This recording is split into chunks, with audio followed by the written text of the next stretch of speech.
All right, y'all, what are we going to be doing today? So as you can see, things are changed up a little bit around me, so I'm getting ready to move a bunch of stuff around and reorganize things, and cabinets cabinets take up a lot of the room, so I've got them here, there, and everywhere right now, but I wanted to take a moment and since I have some things moved around, you know, one of the last remaining Mark Series amps that I have out is my Mark VII. And you can see that right there. And hey, look at that. Look what's right next to it. The Aphex lunchbox. And that has two Aphex EQF-2s and two CX-1s, although I'm only using one CX-1 right now, and only for the noise gate portion of it, because it actually works really good. It's incredibly transparent, which is what I really like about it, because I've put my other two noise gates in the loop of any of the Mark series, and they really just dole it out. They steal a lot of the sizzle, as some folks would say, including myself, and it just doesn't seem right to do that.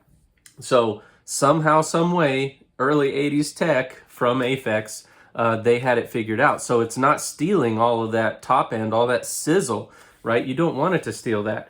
But I was curious, does the Aphex play well with the Mark VII, and will, so you can see how well the CX-1 noise gate works. I just turned off the loop right now, and you can hear it. That's the noise of the amp, right? So I wanted to see how well the 7 plays with the EQF-2s and if it'll sound just as like. So I've been playing around a lot with the EQF-2s for obvious reasons. They are what Metallica was using way back in the day, right? And I find that the Justice tones are a lot closer to, say, album tone in the room than if you take the notes and you try to do the same thing with, say, Master of Puppets. So Master of Puppets, it looks like they were only using one of these. I'm assuming they must have used a lot more post-processing type stuff, or maybe EQ on the board, things like that, just because it sounds so much different, at least to me in the room, and even on the mic when I listen to the recordings. So what do I recommend you listen on? So anytime anybody says something about the tone one way or the other, I ask them what they're listening on. I'm not doing that to be an ass. I just want to know what they're listening on so that I know, I guess, more of how they're hearing things. So when I tone check, you know, I don't have any fancy equipment. So I'm tone checking on Bluetooth speakers. I'm tone checking on buds. I have Samsung Galaxy buds and the Samsung Live buds. So I'm listening on those things. Apparently those color the tone a little bit and or enhance certain frequencies versus something else that's, say, flat responding like studio monitors. So what I sound check on and what I tone check on is Bluetooth speakers and buds. So I recommend listening on Bluetooth speakers and buds. Otherwise, you're not going to hear anything close to what I'm hearing. And of course, if you're listening on a phone or on your laptop or a TV, unless you've got a really good sound portion of the TV, probably going to sound kind of flat responding as well. So yes, buds, Bluetooth speakers. What do I use? I have a Harman & Kardon Onyx 6 or 7, I think. And then I have a JBL Flip 5, one of the little tiny ones. The Flip is kind of hit or miss. The Onyx is a much better and more consistent across the tone board, I think.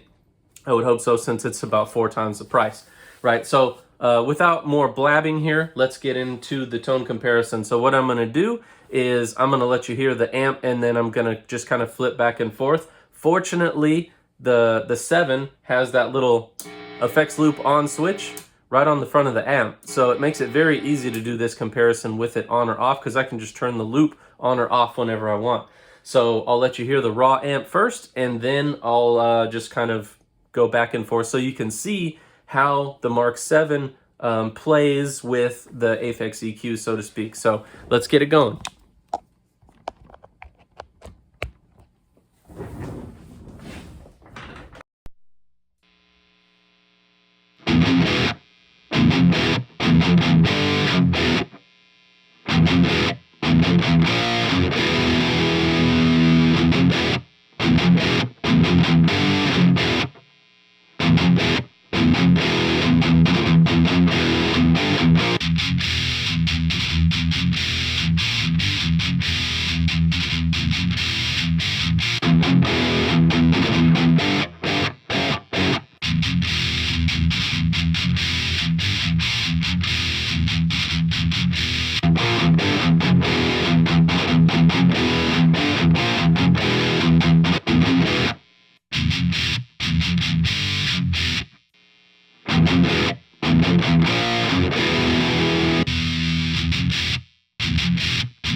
So I think you kind of get the idea, right? So at least what I hear in the room is that the Aphex stuff does an incredibly good job. And actually, this was set to the frayed ends of sanity settings because I didn't see anything for shortest straw. I did see harvester of sorrow. So what I did was, I approximated the settings for harvester on the Mark VII, and then I left the settings from frayed ends of sanity on the Aphex box, and all I used from the CX1 this time, I didn't use the compressor portion, I only used the gate, and I'm pretty sure you could hear that because anytime I turned off the loop, you heard a zzz, I know I did, but here, I'll show you the settings for the 7, hopefully you'll be able to see these okay. But obviously you know that this isn't going to get you close to those tones with the Aphex on, but you can see I've got gain at about 2 o'clock. The master is at about 9 o'clock. It's in 90 watt mode. We've got the EQ on, obviously. We're in 2C plus mode.